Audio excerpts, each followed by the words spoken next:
Bismillahirrahmanirrahim. Assalamualaikum warahmatullahi wabarakatuh. Anak-anak tahun 3 yang Ustazah kasihi sekalian. Baiklah, insya-Allah pada kali ini Ustazah akan memberi panduan kepada anak-anak untuk menjawab latihan ataupun aktiviti yang berkaitan dengan tajuk kita iaitu sunat ab'ad dan sunat hayat. Baiklah, sebelum kita mulakan, mari sama-sama kita membaca doa belajar. Bismillahirrahmanirrahim.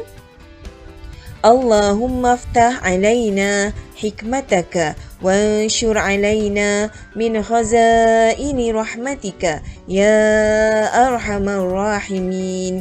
Ya Allah, bukakanlah ke atas kami hikmahmu dan limpahkanlah ke atas kami khazanahmu.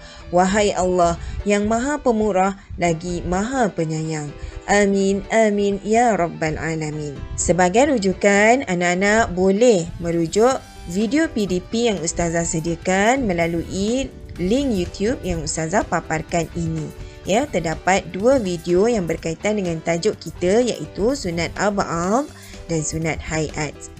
Seterusnya, boleh juga merujuk buku teks pendidikan Islam tahun 3 pada muka surat 92 hingga 96. Dan insya-Allah kita akan melaksanakan latihan dan juga aktiviti dalam buku aktiviti tahun 3 pada muka surat 93, 94, 95 dan 96. Anak-anak sudah bersedia? InsyaAllah. Baiklah, kita lihat aktiviti pada muka surat 93. Pilih dan suai. Luqman tertinggal amalan sunat berikut. Apakah yang perlu Luqman lakukan? Ya, cuba kamu perhatikan nombor 1 hingga nombor 8 ini ialah amalan sunat yang mana Luqman tertinggal untuk melakukannya semasa Luqman solat. Ya, dan apa yang perlu Luqman lakukan? Ya, tengok di bahagian sini pula. Ya, sama ada Luqman dituntut untuk sujud sahwi ataupun tidak dituntut untuk sujud sahwi. Baiklah, apa yang perlu, perkara pertama yang perlu kamu buat ialah kenal pasti terlebih dahulu apakah amalan sunat tersebut, sama ada sunat ab'ad ataupun sunat hayat. Yang mana kita tahu apabila kita tertinggal, terlupa ya untuk melakukan sunat ab'ad, kita perlu gantikannya dengan sujud sahwi. Manakala sunat hayat pula, apabila kita tertinggal atau terlupa melaksanakannya, kita tidak dituntut untuk sujud sahwi. Baiklah, mari kita baca sama-sama. Yang pertama, duduk tahiyat awal. Ya, duduk tahiyat awal ini sunat ab'ad ke sunat hayat? Kamu boleh rujuk buku teks muka surat 94 dengan 95 ya. Okey, duduk tahiyat awal ialah sunat ab'ad ya. Apabila sunat ab'ad, jika kita tertinggal melaksanakannya dalam solat, kita dituntut sujud sahwi. Okey, yang kedua, melafazkan takbir al-intiqalat mengiringi setiap perpindahan perbuatan dalam solat. Sunat ab'ad atau sunat hayat? Cuba anak-anak cari. Okey, di mana? Melafazkan ya dalam kategori sunat hayat. Ni nombor 1 ni ya. Okey, jadi apabila sunat hayat kita tertinggal melaksanakannya dalam solat, tidak dituntut untuk sujud sahwi. Yang ketiga, membaca selawat ke atas Nabi Muhammad SAW dalam tahiyat awal. Sunat ab'ad atau sunat hayat? Sunat ab'ad. Okey, apabila sunat ab'ad, kita dituntut untuk sujud sahwi. Yang keempat, membaca surah selepas membaca Al-Fatihah. Sunat ab'ad atau sunat hayat? Sunat hayat. Apabila sunat hayat, kita tidak dituntut untuk sujud sahwi jika kita tertinggal atau terlupa melaksanakannya. Okey, yang kelima, berselawat ke atas keluarga Nabi Muhammad sallallahu alaihi wasallam semasa kunut. Sunat ab'ad atau sunat hayat?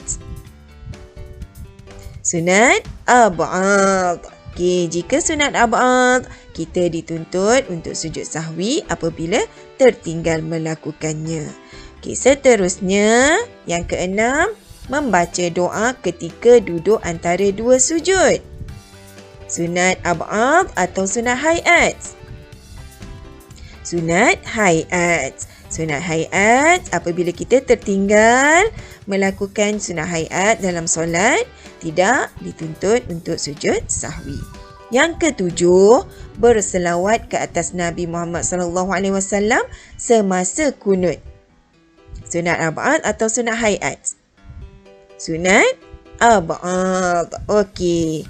Jadi kita dituntut untuk sujud sahwi jika tertinggal atau terlupa melakukannya. Dan yang terakhir, yang ke-8, membaca selawat Ibrahimiyah. Sunat ab'ad atau sunat hayat? Sunat hayat. Jadi, apabila tertinggal ataupun terlupa melaksanakan amalan sunat hayat, tidak dituntut untuk sujud sahwi.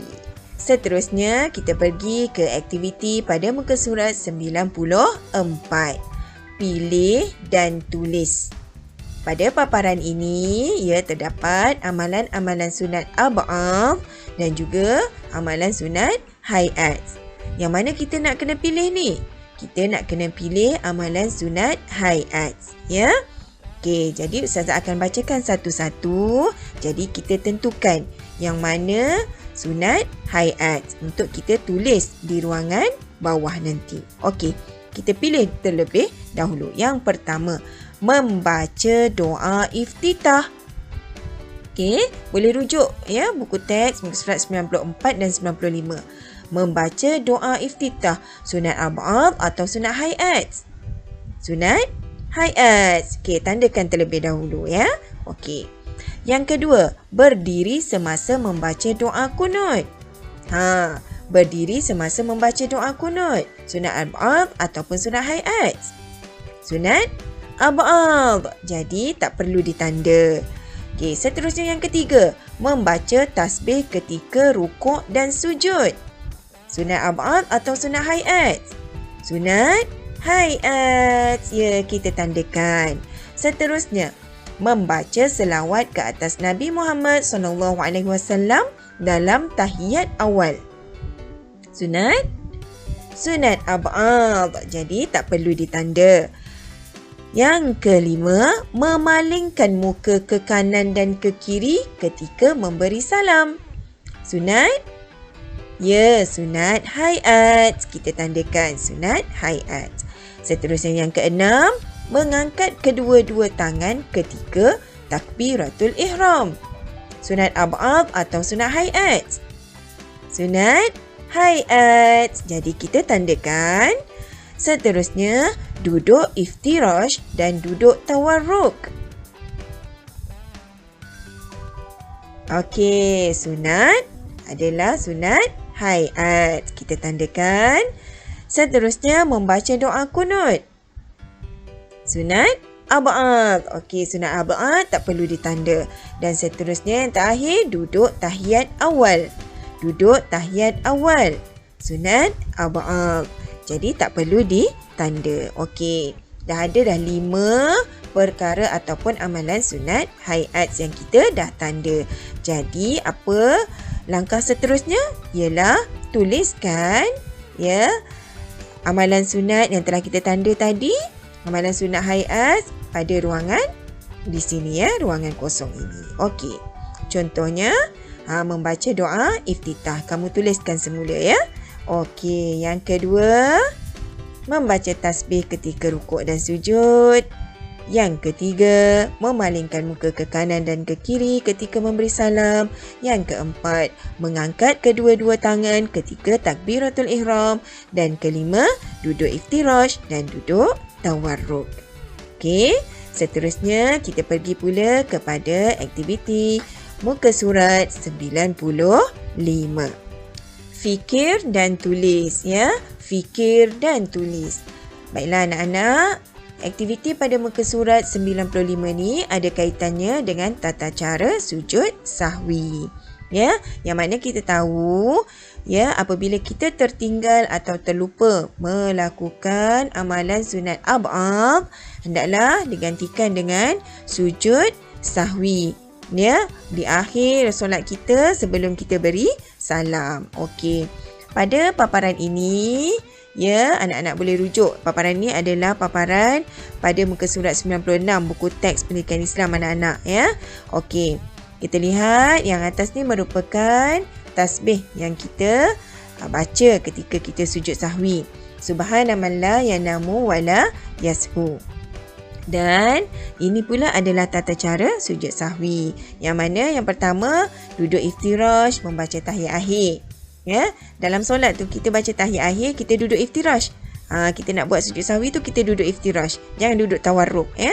Macam ni keadaan duduk iftirashnya. Kemudian kita sujud. Sujud yang pertama sambil baca subhanaman la yanamu wala yashu.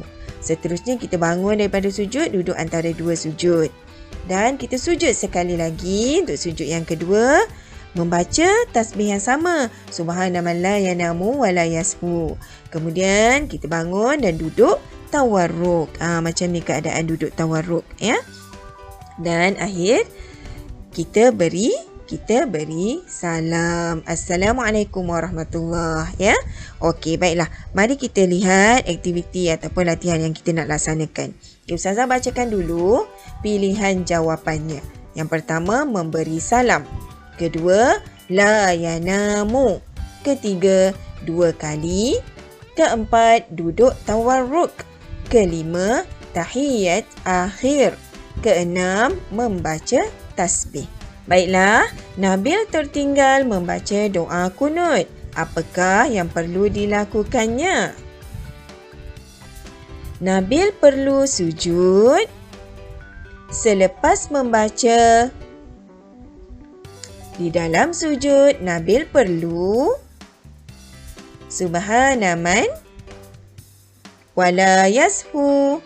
Selepas itu, Nabil perlu sebelum. Baiklah, mari sama-sama kita lengkapkan ya ruangan kosong dengan jawapan yang betul. Nabil perlu sujud 2 kali selepas membaca tahiyat akhir. Di dalam sujud, Nabil perlu membaca tasbih subhanaman la yanamu wala yashu. Selepas itu, Nabil perlu duduk tawarruk sebelum memberi salam. Alhamdulillah, ruangan kosong telah dilengkapkan dengan jawapan yang betul. Harap anak-anak dapat faham ya. InsyaAllah. Seterusnya, kita pergi pada aktiviti pada muka surat 96. Tulis perlu sujud sahwi atau tidak perlu sujud sahwi pada situasi berikut. Ya anak-anak, perlu sujud sahwi apabila kita tertinggal amalan sunat ab'ad. Tidak perlu sujud sahwi apabila kita tertinggal amalan sunat hayat. Ya. Okey, kita lihat situasi pertama. Ahmad solat subuh tetapi tidak membaca doa kunut. Ya. Tidak membaca doa kunut. Doa kunut merupakan amalan sunat ab'ad. Jadi, perlu sujud sahwi atau tidak perlu sujud sahwi? Perlu sujud sahwi. Okey, soalan kedua. Situasi kedua. Aminah terlupa duduk tahiyat awal semasa solat maghrib bersendirian. Duduk tahiyat awal. Sunat ab'ad atau sunat hayat? Sunat ab'ad. Okey. Jadi, jika tertinggal sunat ab'ad, kita perlu sujud sahwi atau tidak perlu sujud sahwi? Jawapannya, perlu sujud sahwi. Baiklah. Situasi yang ketiga. Nabil tidak mengangkat tangan semasa mengucap Allahu Akbar ketika berdiri pada rakaat kedua. Mengangkat tangan, tidak mengangkat tangan semasa mengucap Allahu Akbar. Ya, amalan sunat ab'ad ataupun sunat hayat. Sunat hayat. Okey, jika amalan sunat hayat kita tertinggal atau terlupa, maka tidak perlu sujud sahwi. Baiklah, yang keempat, Nora tidak membaca apa-apa bacaan semasa melakukan sujud. Tidak membaca apa-apa bacaan semasa melakukan sujud. Okey, membaca tasbih ataupun doa semasa sujud. Amalan sunat hayat ataupun sunat ab'ad. Amalan sunat hayat. Jadi, tidak perlu sujud sahwi. Baiklah, seterusnya yang kelima, hakim tidak membaca doa iftitah setiap kali melakukan solat fardu. Perlu sujud sahwi ataupun tidak perlu sujud sahwi? Tidak perlu sujud sahwi kerana membaca doa iftitah merupakan salah satu daripada amalan sunat hayat. Jadi kita tak perlu sujud sahwi jika kita tertinggal atau terlupa membaca doa iftitah. Baiklah, Alhamdulillah, Ustazah harapkan anak-anak dapat melaksanakan aktiviti pada muka surat 93, 94, 95 dan juga 96 dengan baik berdasarkan penerangan dan juga panduan yang telah Ustazah berikan sebentar tadi. Ya, seterusnya Ustazah doakan juga semoga anak-anak dapat memahami apakah yang dimaksudkan dengan amalan sunat ab'ad dan juga amalan sunat hayat. Seterusnya dapat mengenal pasti perkara-perkara sunat ab'ad dan juga perkara-perkara sunat hayat, insya-Allah. Sampai di sini dahulu pertemuan kita untuk kali ini. Hingga berjumpa lagi. Sekian, terima kasih. Assalamualaikum warahmatullahi wabarakatuh.